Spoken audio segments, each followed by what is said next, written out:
Stop pelanggaran, stop kecelakaan.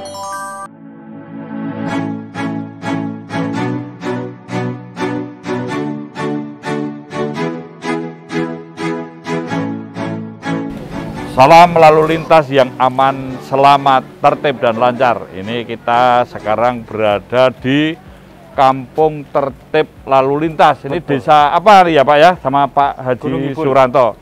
Di daerah Gunung Ibul, di Gang Krakato ya Pak? Jalan Krakato. Jalan Krakato. Ini Pak Suranto, kita melihat situasi dan kondisinya ini luar biasa Pak.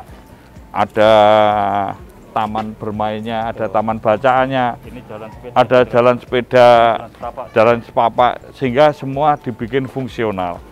Dan ini warga masyarakat juga merelakan pagarnya itu tidak dicat hanya krem atau putih, tapi ada yang biru, ada yang lain. Monggo Pak, ceritakan gimana proses membangun, mengajak masyarakat untuk taat kepada atau mau membangun kampung tertib ini. Langkah pertama, Jenderal, kita harus menyadarkan kepada masyarakat bahwa keamanan, kenyamanan itu adalah kebutuhan kita bersama. Makanya kita dari sinilah kita melatih kepada anak dini kita, anak-anak semenjak kecil untuk mengenal dengan adanya rambu-rambu lintas melalui kampung tertib lalu lintas. Itu yang pertama. Yang kedua, menyatukan persepsi masyarakat agar masyarakat mau menerima program-program yang akan kita gelontarkan. Terutama mereka merelakan sebagian pagar-pagar dan lain sebagainya itu bisa dimodifikasi yang identik dengan warna lalu lintas, Jenderal. Itulah artinya mengajak masyarakat untuk guyup, untuk rukun, saling membangun. Ya, membangun kesadaran memang bukan hal yang mudah. Dan mendidik untuk sadar, tertib, dan disiplin berlalu lintas ini sejak usia dini. Karena mendidik tertib lalu lintas sejak usia dini ini menyelamatkan anak bangsa. Ya. Nah ini Pak Ranto juga ternyata anggota FKPM, jadi sudah biasa untuk melakukan dialog, diskusi, ya. Atau artinya mengajak masyarakat ini mau bekerja sama ini bukan hal yang mudah nih Pak. Ya. Nah karena tertib lalu lintas ini bukan karena takut petugas, bukan karena sesuatu, tapi karena kesadaran. Nah, semua ini dimulai sejak dari keluar rumah, karena begitu di tempat publik sudah banyak ancaman, banyak hal-hal yang bisa menjadi potensi kecelakaan. Nah, ini ceritakan Pak Ranto, ini awal mulanya itu bagaimana punya ide gagasan membangun kampung tertib lalu lintas ini?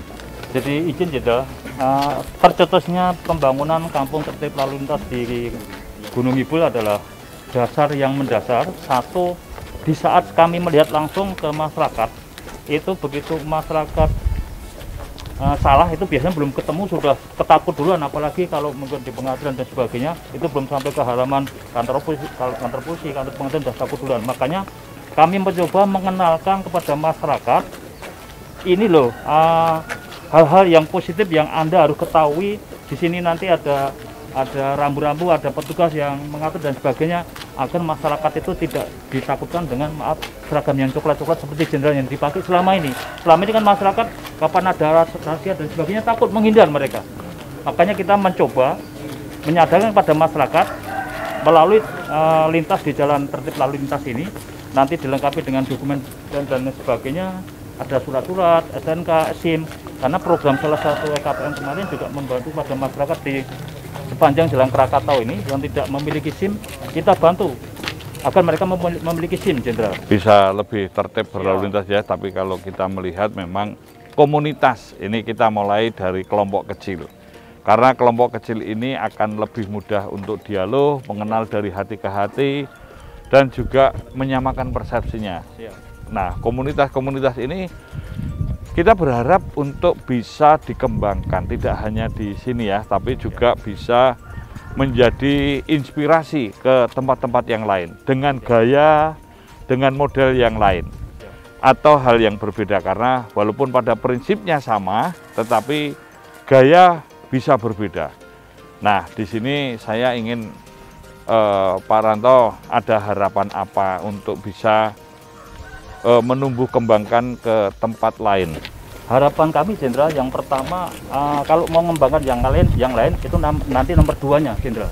Yang pertama adalah yang sudah ada ini harus ada perawatan yang berjenjang Jenderal. Itu yang pertama. Berkesinambungan ya Pak. Siap.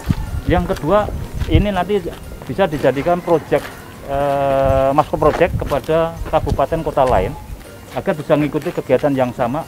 Setidaknya bukan kampung tertib lalu lintasnya, tapi tertib masyarakatnya sesungguhnya. Keteraturan sosial yang ada, Ya. karena ini juga membangun peradaban. Ya. Nah ini Pak Dirlantas, nanti saya ingin tanya permasalahan-permasalahan yang dikembangkan. Monggo Pak Dirlantas punya program apa yang kaitannya dengan kampung tertib lalu lintas atau dengan upaya-upaya membangun budaya tertib lalu lintas ini?